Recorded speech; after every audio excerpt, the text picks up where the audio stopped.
La coalition FCC Cash a montré ses limites dans la gouvernance du pays, avec notamment des disputes à répétition, les massacres de la population, particulièrement de l'Est du pays, s'amplifient. La balkanisation est en marche. Nous avons tous suivi, par voie des médias, la réplique du Premier ministre après la promulgation des ordonnances présidentielles portant nomination des officiers dans l'armée et à la magistrature. Le Premier ministre n'est pas co-auteur d'une ordonnance présidentielle à travers les contre-seins.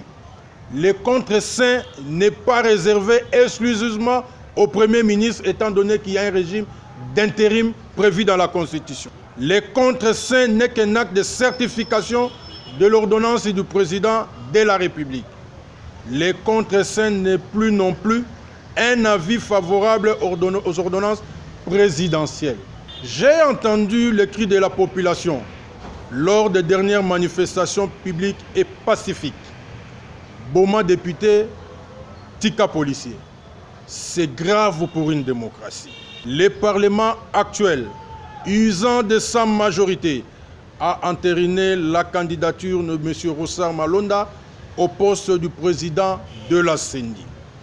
Toujours avec ce Parlement, la proposition de loi déposée depuis par l'honorable Lutundula au bureau de l'Assemblée nationale pour les réformes de la CENI a été mise au frigo au profit des propositions de loi controversées Mina Kusakata qui ont d'ailleurs occasionné des morts d'hommes à travers les pays. Quel que soit le dérapage ou la colère, le peuple s'est exprimé. Il faut écouter le peuple. Eu égard à la gravité de cette crise politique multiforme, j'exhorte au président de la République à se rappeler du combat mené ensemble et surtout le sens de cette lutte pour la paix